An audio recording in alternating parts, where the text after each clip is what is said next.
Soichiro Honda was equal parts engineer and entrepreneur. He was thrown out of school for forging rubber stamps on his friends' school reports. He worked for his father in his bicycle repair shop, then he went to Tokyo to serve an apprentice as a mechanic. He came back and set up his own mechanic business. Then in 1937 he built a factory and started selling piston rings to Toyota. After the war, he sold the bombed out remains of that factory and started to get the Japanese population mobile again by strapping generators to bicycles. By the 1950s, he was making fully fledged motorbikes, and by the 1960s, his was the world's largest motorbike manufacturer. He was starting to make cars, and he was racing in Formula One. Honda's cars grew in size and sophistication throughout the 1970s and 1980s. By 1986, when this car, the third generation Honda Accord, was launched, Honda had become a viable alternative not just to brands like Ford and Vauxhall, but the more prestigious marques such as Audi, Volvo and Saab. This is my 1989 Honda Accord Aerodeck 2-litre EX. The Aerodeck version of the Accord was sold only in Europe and Japan. It's a low-slung 3-door estate, a shooting brake, which is a rare but elegant format that I'm a big fan of. Designed in-house by Toshi Ishika, it was intended to have sporty style that was also practical. The square-backed shape with that unusual hatch that opens into the roof also benefited the aerodynamics. Together with the smooth low nose and almost flush glazing, it gave the Aerodeck a competitive drag coefficient of 0.34. So what's it like to drive? Let's find out.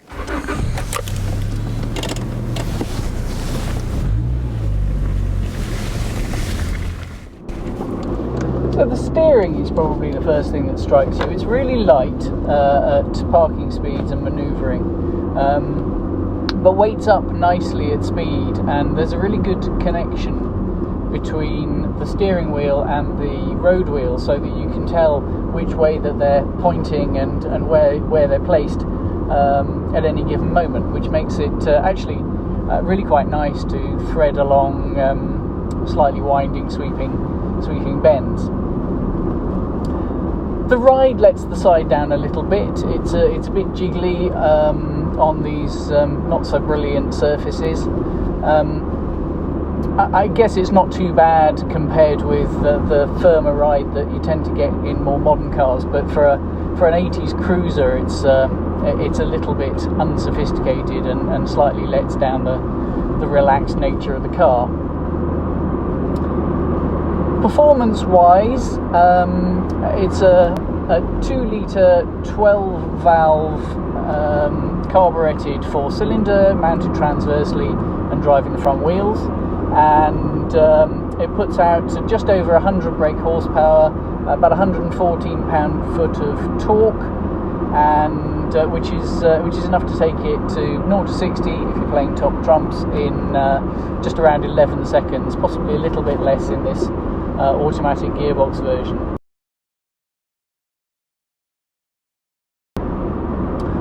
That torque figure gives you plenty of shove at overtaking speeds, and with the auto box it's quite nice if you just drop it down into second.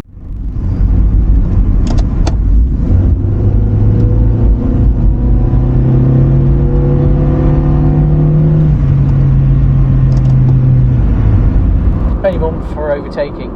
101, I think it is, brake horse. Doesn't sound too much, but don't forget it only weighs about a ton, which is a lot less than a modern car would be of this kind of size and nature.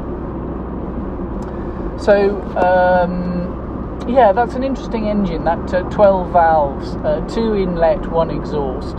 An unusual solution. That was a bit of an 80s Honda thing, having 3 valves.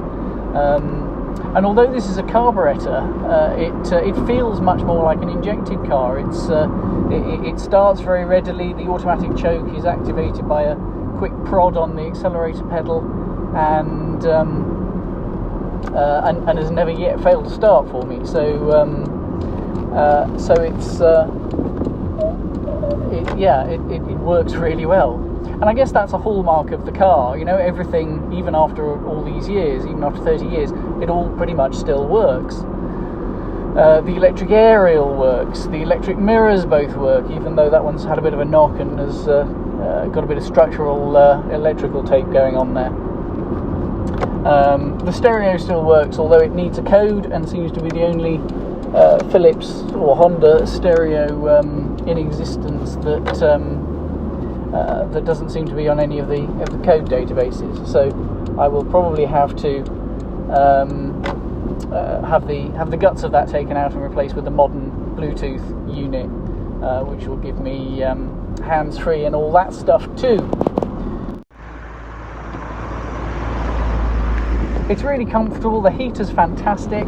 I've done a fairly short trip here, but I'm nice and toasty warm and all demisted. It doesn't leak. Water doesn't come in through the door seals.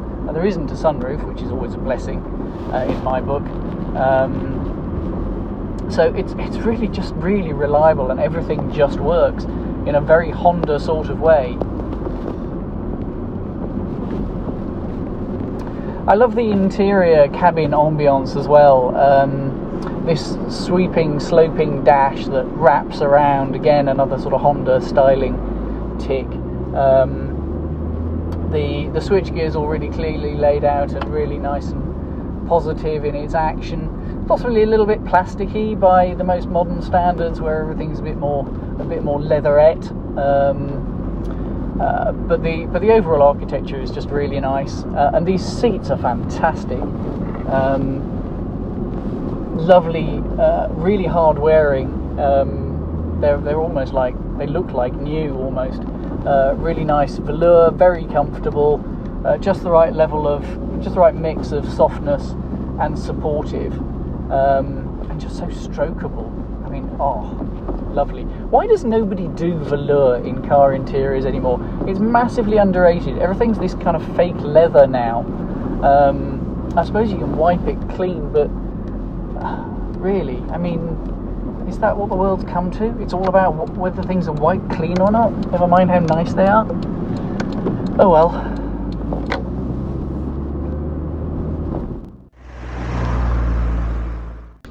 The other thing that makes the Accord Aerodeck interesting nowadays, of course, is the fact that they're vanishingly rare. The DVLA says there are just 25 of these cars left. That's 20 times as exclusive as a McLaren 720S. You're more likely to get kicked to death by lightning than you are to be run over by a third generation Honda Accord Aerodeck.